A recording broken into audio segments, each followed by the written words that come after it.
Prendre un peu de hauteur dans le ciel picard qui s'est habillé le temps d'un week-end. Regardez ces belles images de magnifiques montgolfières. La montgolfiade Jules Verne a pris son envol au départ du parc de la Haute-Oie à Amiens.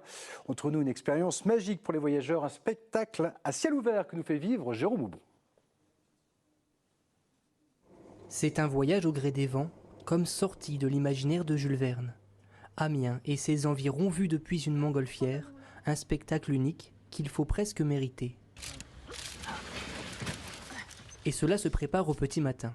Les pilotes installent la nacelle, équipent les instruments de bord et il faut tout tester.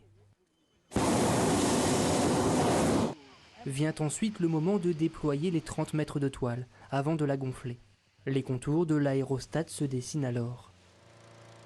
C'est la partie la plus impressionnante, ça. Ah oui, c'est la partie la plus impressionnante. Et il y en a de bien plus grosses que ça. En quelques minutes, la montgolfière se dresse et quitte le sol amiénois, légère comme l'air. Eh, regarde là, la cathédrale! Tourne! Regarde les ballons, la cathédrale. Waouh! Suspendue à près de 700 mètres d'altitude, la montgolfière offre une vue imprenable sur la ville et ses lieux emblématiques. Le stade, le Zénith, on situe l'un par rapport à l'autre et on ne peut pas le faire autrement. On a un panorama on a un panorama 360 degrés, magnifique, avec le lever du soleil. Le périple se poursuit le long de la vallée de la Selle.